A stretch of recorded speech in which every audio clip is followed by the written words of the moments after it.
Neutral.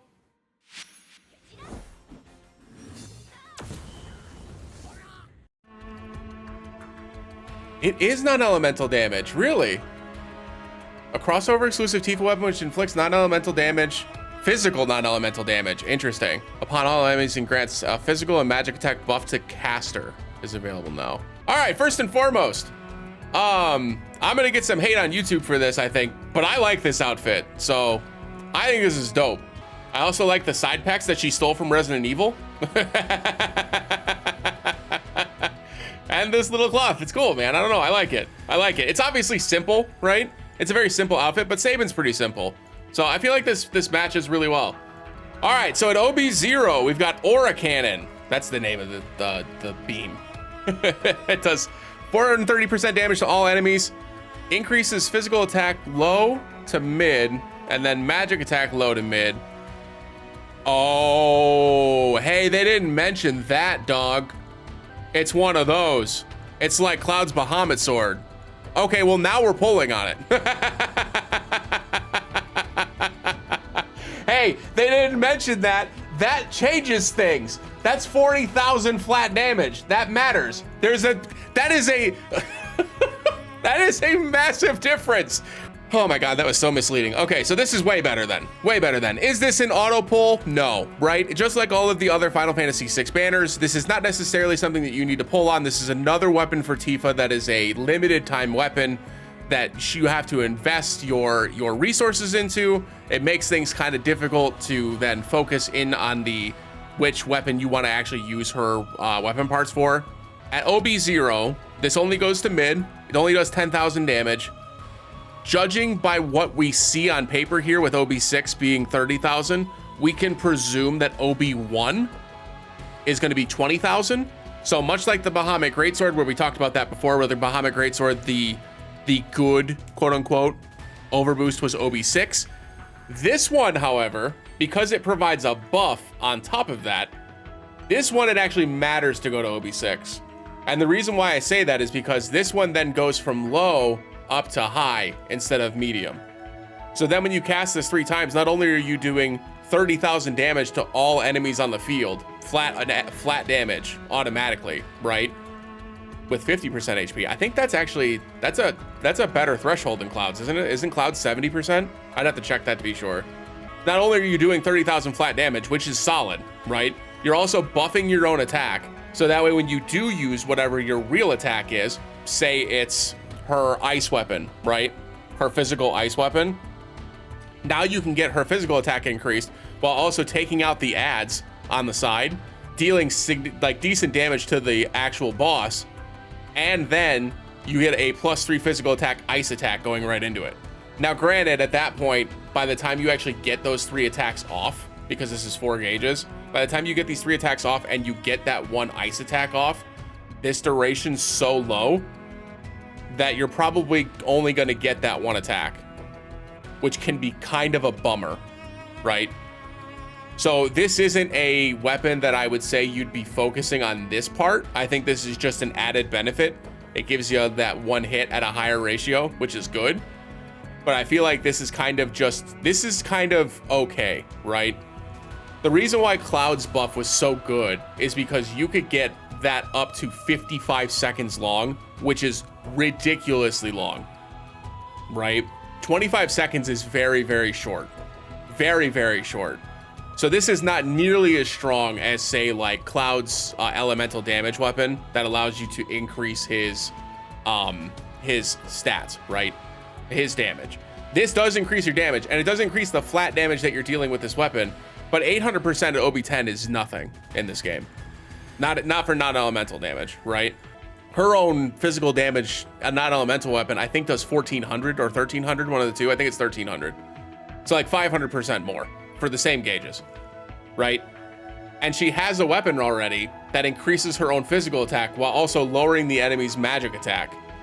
So she has a weapon already that already increases her physical attack, and she already has a weapon that increases her own magic attack with Bahamut Claws, or Bahamut Fangs, right?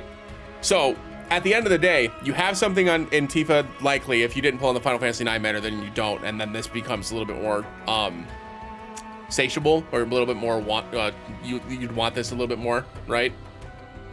So this is something that's like could be useful. If you didn't pull out the Bahamut banner, then this is an excellent effect to be able to increase her magic attack. She's got a couple of really great magic damage outfits. And then in general, Tifa has some of the best physical weapons in the game and some of the best magic weapons in the game. So being able to have a weapon that can give you either one with flat attack and ability potency as our abilities, this is great, right? Kind of the same thing as the Cloud Sword. This is way better than the Cloud Sword because it has a sigil boost automatically. But when you have these S abilities that switch between the two, it's nice to have, I suppose. But generally speaking, I guess you probably want them to all kind of match up. But in this case, since you can use it for either, I'm okay with it having a physical attack and magic attack separate materia slots. Like, I'm fine with that. It does mean that you're always going to have one materia slot that you're really not getting a boost out of. But at the end of the day, most of the time we're using materia slots for stat boost anyways, like stat sticks.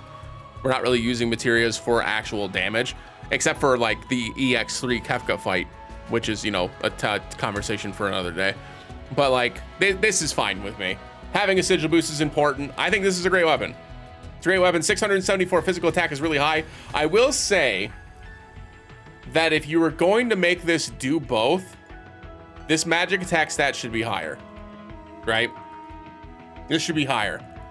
Because like, yes, you're increasing your magic attack stat. And for the record, this is great for her limit breaks, right? And that's the reason why this remains good, is because her limit breaks, all of the limit breaks and the summons in this game go off of both physical and magic attack. So if she uses this 3 times and then uses her limit break or her summon, it's going to get a boost from both upgrades, right? The only reason that I have an issue with this being 508 is like, you're giving us, you know, the boost for both stats, right? Both physical and magic. You're giving us an increase in physical attack and magic attack, but you're giving us a magic attack stat that says don't run magic on the weapon, which is kind of a bummer, right? Kind of a bummer. I wish this was a little bit more even, I suppose. If this was like 610 and 610, I think that would be still pretty powerful, right? Still pretty powerful. All that aside, it's a good weapon. Is it worth pulling for? Of the 4 banners, now that we have access to all 4, this is probably the most consistent in terms of like what it's going to do for you in clearing content, especially for newer players. If you didn't get the Bahamut Greatsword, this will help you clear content because it does set damage with that 40,000 additional damage. And it's AoE just like Cloud. So like, this is a very good weapon to help you clear a lot of the base content in the game, right? A lot of it, not all of it, obviously, but a lot of the base content. This will help you clear it. On top of that, this also enables her to then get a very, very strong attack off with one of her other weapons that is not Sabin's Claws. So it is a good weapon overall. In terms of, is it worth it compared to the others? I think at this point, the one weapon that I would say is probably the best out of all of them is probably Sephiroth's banner at this point. Even though it's not like super, super strong, and if you have Tifa's water setup, you really don't need that. If you don't, it's incredibly strong, and all of these are just kind of like, they're good, right? None of them are great, they're all just good. And that's fine, but they're just good. You don't have to go in on these at the end of the day for the weapons. You can just get one copy and kind of move on. And with this weapon, you have to invest to OB6 to really get the biggest bang for your buck to get this 30,000 damage. And OB2 is fine, like 20,000 damage is fine. And for people who have not, or who did not pull for the Bahamut Greatsword, having this at OB2 or OB1 to get the 20,000 flat damage is gonna help you a ton to just like clear content without thinking, right? Especially event battles, stuff like that, where they have a whole bunch of ads before the big boss comes through, right? This is an excellent weapon to just have that and not have to think about it, right? So it's always gonna be good for that. Let's check what the actual, okay, it's the same as Cloud's. Yeah, same as Cloud's. So physical defense and magic defense plus 15% is great.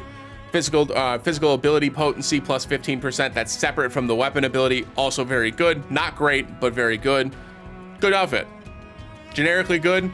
If you've got one of her other outfits that do the very similar things, but without the physical defense, or I'm sorry, without the defense in general, we can go to Cloud or Tifa really quick here. Where are you, Tifa? Tifa has had a lot of outfits come out that have similar stuff. So like this physical ability mastery here, she's gotten this before, but this comes with boost physical attack. And I told you before, and I'll say it again until I'm blue in the face. Anything that has R abilities that are weapon abilities, typically not as strong, right? I would much rather have the physical defense, magic defense instead of this physical attack here. I think this is an excellent outfit, don't get me wrong, but having the defensive stats, way better. Way better. She already has a weapon that does plus 62 physical attack. She doesn't need physical attack on her outfit. She's more than capable of doing it on her own. And when it comes to defensive outfits, this is the only one that she's had so far, and it only does physical defense plus 15% and an HP plus 5. So she doesn't have a magic defense outfit yet. Unless, was this one magic defense? No, it wasn't. Yeah, this was all offense, yeah. So she doesn't have a magic defense outfit yet. The best thing that she's gotten in terms of like defensive options has been like feather style, which gives you the boost HP, which again, boost HP of the R abilities for weapons. This is one of the ones that I'm less angry about. Angry is the wrong word. You understand my point. Irritated by. So that's another scenario, I suppose, that I didn't consider. With this banner, with this weapon, this allows you to then have Tifa still do decent damage while being your debuffer, which is kind of cool, right? Because she can walk in with like a magic defense debuff. She can walk in with, what else does she have access to? She's got a couple of things that debuff, right? Physical attack and magic attack debuffs. She's got some options, right? So just food for thought. There's a lot of flexibility within Tifa's kit. This is just another weapon that adds a little bit more flexibility. I think if you have the Bahamut Greatsword, you probably don't need this, right?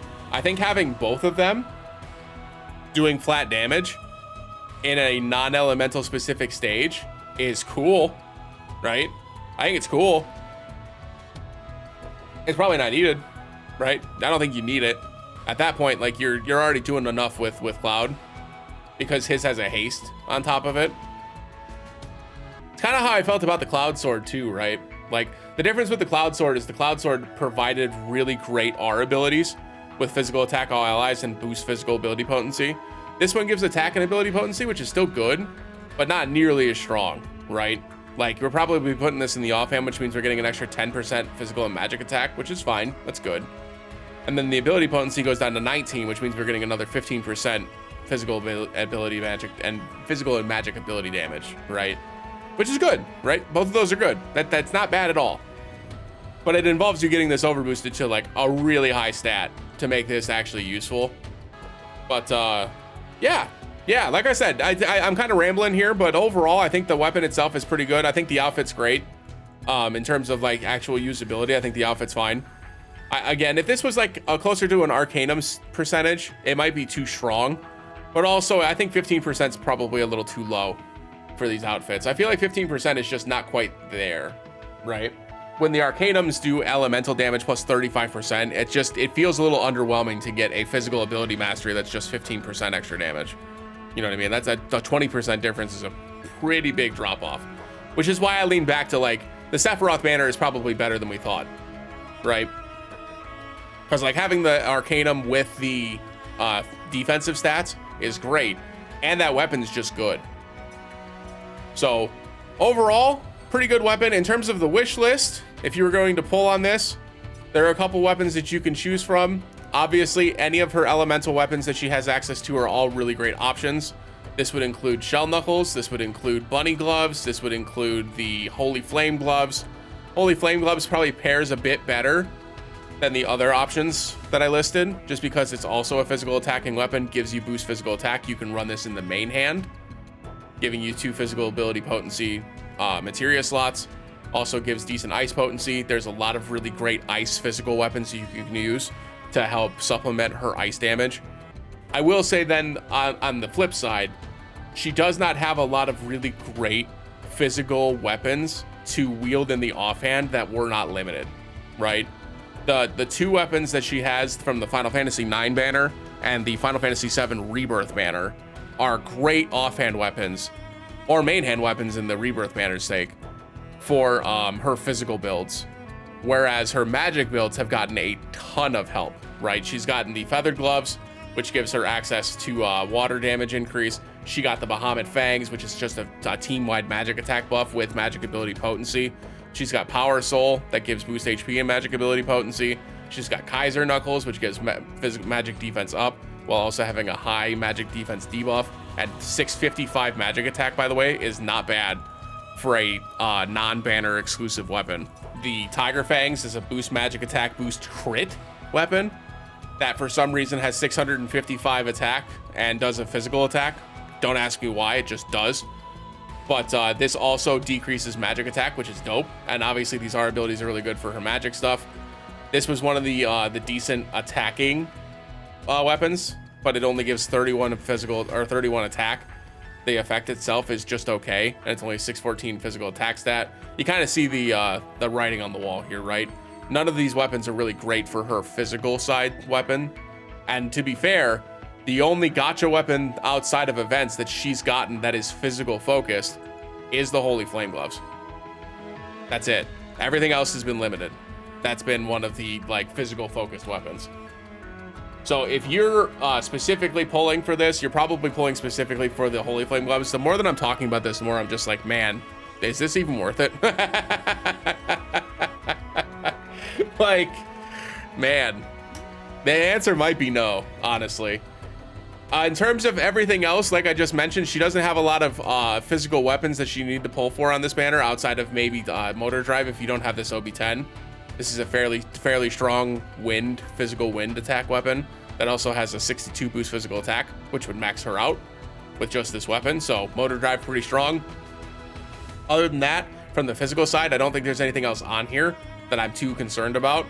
So what I would do is I'd look for any kind of sub weapons to help supplement. So if you're looking for specifically something that's going to boost her physical attack and her ice potency, the Pressure Ridge weapon will do the rest of it for you. That gives you the 31 points. This is well over what you need for physical attack if you've got OB10 or even OB6 or higher on the Holy Flame Gloves. Another 39 ice potency, so this is a pretty strong option. There are a couple of other decent ice options you can choose, including Bald Eagle. Bald Eagle is another physical attack weapon, basically the exact same thing. Physical attack 62, ice potency 39, a little lower on the physical attack stat side. But whatever one you need more. This also does an ice resist down. So if you need an ice resist down that isn't Pressure Ridge, which also does an ice resist down, by the way, basically the same weapons. The only difference is that Zack's Pressure Ridge does ice damage, where Lucia's weapon is just non-elemental. So food for thought. Other than that, any of the other ice weapons that you've pulled previously will work. This includes the recently released Little Red Wreath. This is magic, obviously, so we probably wouldn't focus on that. We'd probably look for specifically Spiral Shuriken. Yes. Again, physical attack, ice potency, good there. There are a couple of attack options as well that have ice potency. I don't know that any of them are physical focused, though. Let me double check. Ice potency. Aerith is magic, but it does give some nice R abilities if you wanted to go that route. Obviously, we've already got the Snow Glove on there. Clouds is also magic. So yeah, there you go. So a lot of these are all magic focused. I think that's probably what I just do. Whatever one you want to pull for. Any of the boost attack ones are probably the best options. So you're looking for specifically either the Enhanced Sword from Cloud or the Silver Staff from Aerith. Either way, both will work. They give boost attack, boost ice potency. This would also, with a boost, if you have OB10 of the other weapon, with the boost 23 to the boost 31, this would get you up to 54, which gets you up to the 45-point breakpoint, 20% increase. Pretty good, right? Be nice to have that one extra point, but you just can't have it. You're not allowed. It's not allowed. Can't have it. Other than that, I'm going to keep on this banner the recently released Escutcheon Cannon, again, because this is just a really good weapon that I think needs pulled for. I'm also leaving on the Crow Familiar. This is for the guild battle. And I'm also leaving on the Witch's Broom, which is also for the guild battle. And other than that, man, that's pretty much it. This is not a terribly good weapon. It is decent. I think it does the job. It's good, right? There's nothing wrong with it. It's good. But it's like a 6 out of 10, right? It's good, and it's good in the scenarios where you can use it. But outside of those scenarios, it's just kind of like, it's just a weapon on your bench, right? It's fine. We are going to pull just because I want to have a copy of the weapon. I'm not too sure. We'll kind of see what we get in terms of like lucky draws and how many stamps we get for how much we do. Obviously, we only have enough for, I think, three pulls total, depending on how many crystals are in here. Yeah, we've got enough for 3 pulls total, which is like, again, not that much, and I don't want to go too hard in the paint unless we have to. I'm going to grab the stuff that's time sensitive here. We'll do a couple of pulls, and then we'll go into the guild battle. All right, so we've got our wish list set up. Let's just do a couple of pulls here. Let's see what we get. Let's see what we get. Yeah, that figures. We had such good luck on the cloud banner. I don't expect to get anything from these three draws. Uh-oh. Uh-oh. All right, we did get a purple at least. That's nice. That's nice.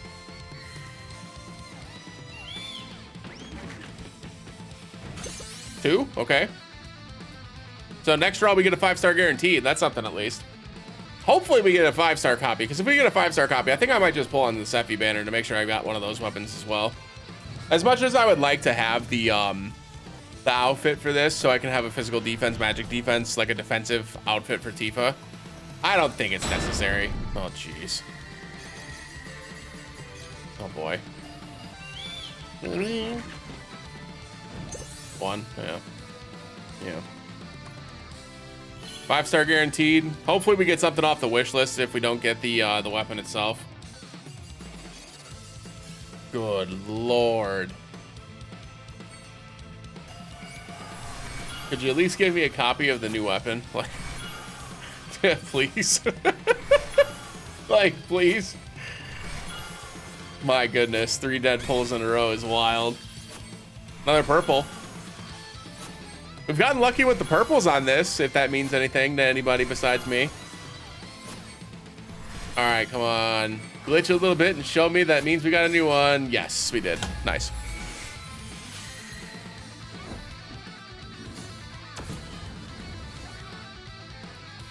Sick. All right, that'll do. That'll do. We'll take it. And at that point, I think I'm good. I'm not gonna go super hard in the paint on this. I'm not overly impressed by this banner, to be honest. So I'm just glad we got the effect, we got the ability. I'm good to go. I'm good to go. Once I get enough crystals, I'll probably do 1 pull on the Sephiroth banner here just to get a copy of the weapon, and then that'll be it. That'll be it for the Final Fantasy VI banners for me.